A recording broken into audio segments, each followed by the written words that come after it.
The night it all started, the air was thick with the quiet of suburbia. The neighborhood slept in the kind of peace you only find in gated communities, where the most exciting event of the week was someone forgetting to take their recycling bin out on Tuesday. I had moved here for that calm, the illusion of safety and control that people like Karen Whitmore sold to newcomers like me when they flaunted their perfect, war-run streets. From the moment I moved in 2 years ago, I knew Karen was a problem. She lived 3 houses down, in a 2-story cream-colored monstrosity with hedges trimmed to military precision and a flagpole she saluted every morning like clockwork.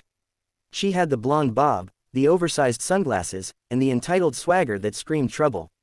The first time we spoke, she wasn't even welcoming me, she was issuing a warning. "We don't like non-standard paint colors here," she had said, her eyes scanning my moving truck. "Keep that in mind." At first, I brushed her off. People like Karen existed in every neighborhood. Busybodies with nothing better to do than write passive-aggressive notes and gossip about people's lawn heights. But as the weeks turned into months, the complaints started rolling in. The first notice came because my lawn wasn't uniformly green. A drought had scorched a few patches of grass, and apparently, that was a violation. The second was because my trash bin was visible from the street. The third claimed my mailbox was the wrong shade. I had beige, but apparently, the community-approved color was antique cream, whatever that meant. I paid the fines, mowed the lawn, and tried to keep my head down. I worked long hours as an assistant district attorney in the city and had no patience for suburban politics. But Karen wasn't satisfied with compliance, she wanted control. Things escalated the moment I submitted plans for a detached garage. I needed the space. Between my car, my wife's SUV, and my motorcycle, the driveway was always crowded. I filed for permits, got approval from the city, and hired a licensed contractor. Everything was by the book. But Karen, self-appointed queen of the WA, went ballistic. At the next WA meeting, she stood up in her pastel cardigan and practically spat my name. "That garage is an eyesore," she screeched, slamming her binder on the table. "It violates the aesthetic harmony of this community. We cannot allow this to stand." I calmly pointed out that the city had approved it, and there was nothing in the WA bylaws prohibiting a detached garage. That only fueled her rage. She started sending me daily violation notices for ridiculous things: a leaf in my gutter, a flower bed out of alignment, even a citation because my dog barked during the mail delivery. By then, the neighborhood was divided. Some people sympathized with me, tired of Karen's reign of terror.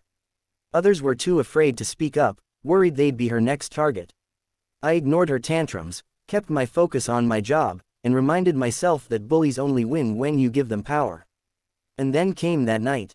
It was a warm Friday evening in early summer. I had stayed late at the office, reviewing files for an upcoming trial.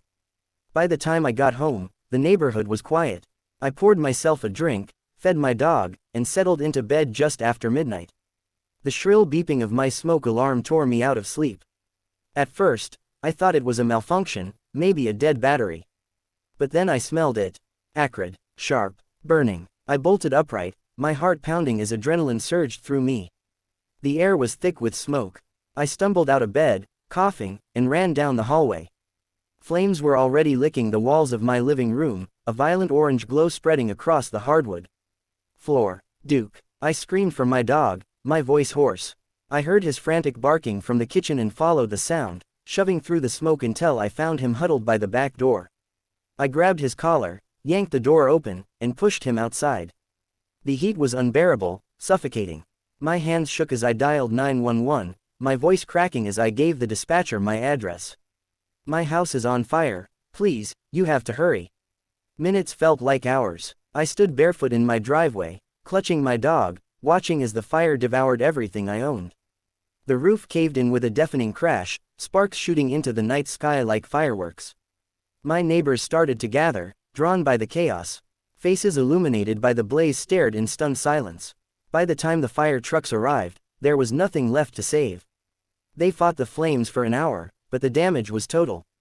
When the smoke finally cleared, my home was a skeleton of blackened beams and ash. I sat on the curb, numb, while an EMT wrapped a blanket around my shoulders and checked my vitals. The fire chief approached, his expression grim. "We'll have investigators out here in the morning," he said quietly. "But I can tell you right now, this wasn't an accident." His words sliced through the haze. What do you mean? I asked, though deep down, I already knew. There's a clear pattern, he explained. The fire started outside, near your garage. We found traces of accelerant. Someone wanted this house gone. My stomach dropped, and in that moment, there was only one name that came to mind. Karen. She'd been escalating for months, growing bolder and angrier.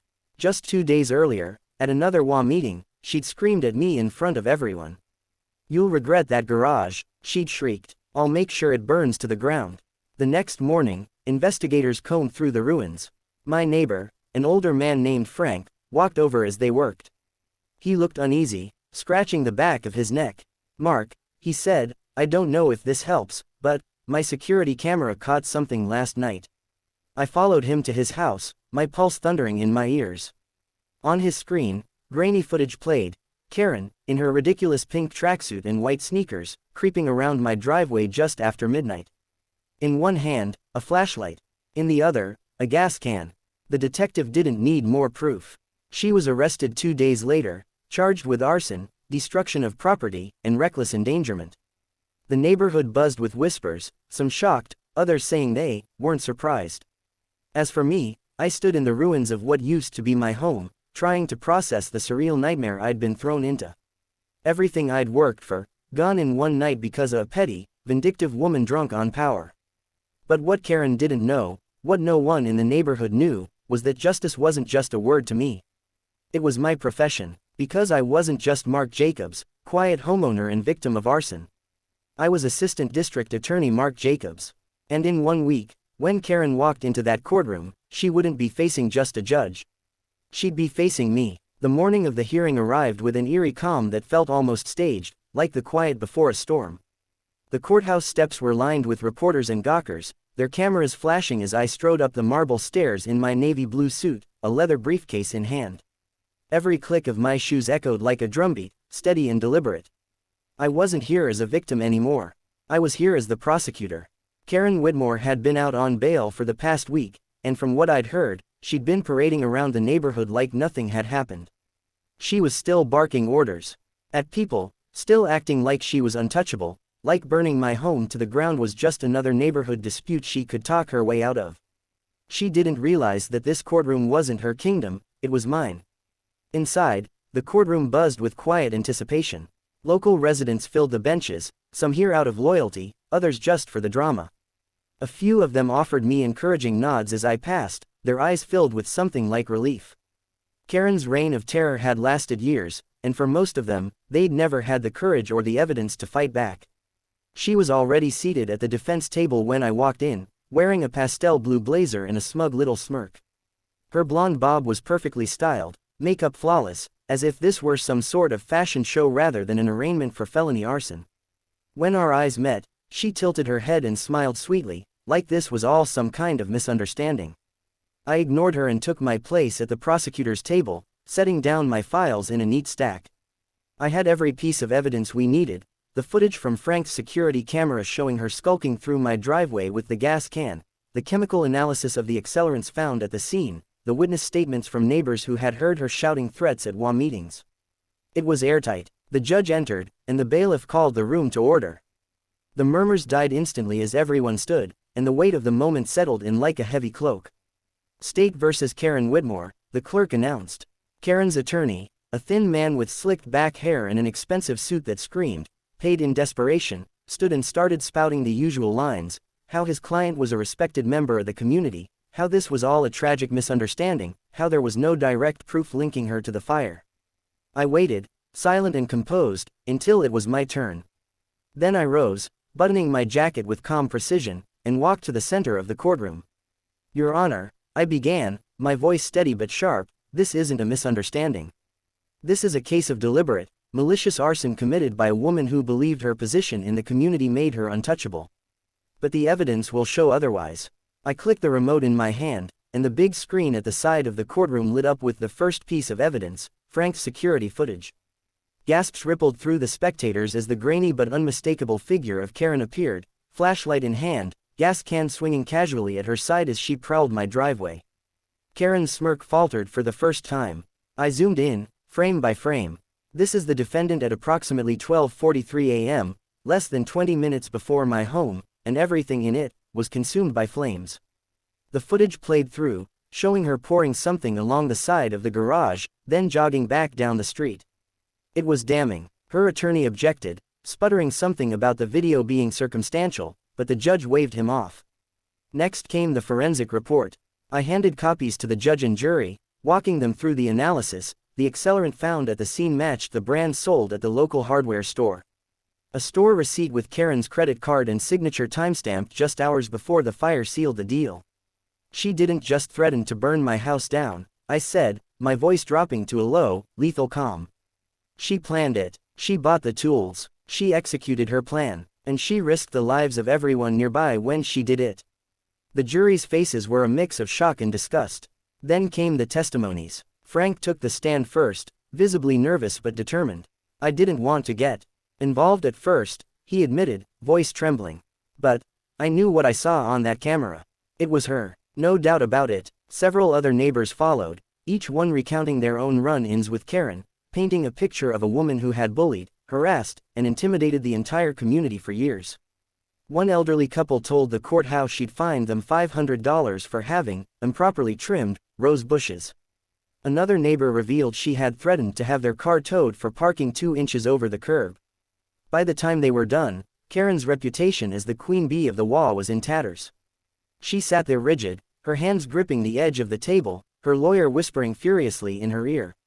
Then it was my turn to take the stand. I walked to the witness box, placed my hand on the Bible, and took the oath. Sitting down, I looked straight at the jury. I've spent my career prosecuting criminals, I said, my voice steady. But never did I imagine that the person who would try to destroy my life would be someone I saw every day. Someone who waved at me while I walked my dog. Someone who thought burning my house to the ground was justified because I didn't follow her rules. I recounted that night in detail, the sound of the smoke alarm, the choking haze of smoke, the panic as I searched for my dog, the helplessness as my home burned to ash. My voice cracked once, just once, when I spoke about the photographs and family heirlooms I'd never get back. But I didn't let her see me break. By the time I stepped down, there wasn't a soul in that room who doubted her guilt. Karen's attorney tried a last-ditch effort to paint her as a passionate community leader who made a terrible mistake, but the jury wasn't buying it. They didn't take long to deliberate. Less than 2 hours later, they filed back into the courtroom. On the charge of first-degree arson, the foreman said, his voice clear and unwavering, "We find the defendant guilty." A collective exhale swept through the room. Karen's face went white, her lips trembling as the reality of the verdict sank in. The judge set sentencing for the following week, but everyone knew what was coming: years in prison. As the bailiff led her away in handcuffs, our eyes met one last time. Gone was the smugness, the superiority. In its place was raw fear. Outside the courthouse, the press swarmed, microphones shoved in my face, questions flying. I kept my answers brief. Justice was served today, I said simply. No one, no matter who they think they are, is above the law. The weeks that followed were a blur of rebuilding. Insurance helped, but no amount of money could replace everything that had been lost. Still, there was a sense of peace in knowing she could never hurt anyone else again. The neighborhood began to heal. People started talking to one another again, helping each other with repairs, even organizing a small fundraiser for the things I'd lost. One evening, as I sat on the back porch of my temporary rental, watching the sun dip below the horizon, I felt something I hadn't in months: closure. Karen had tried to destroy me. But in the end, her arrogance had been her undoing. And as I watched the sky shift to shades of orange and pink, I realized something simple but powerful: you can rebuild a house. But the strength you find in surviving something like that stays with you forever.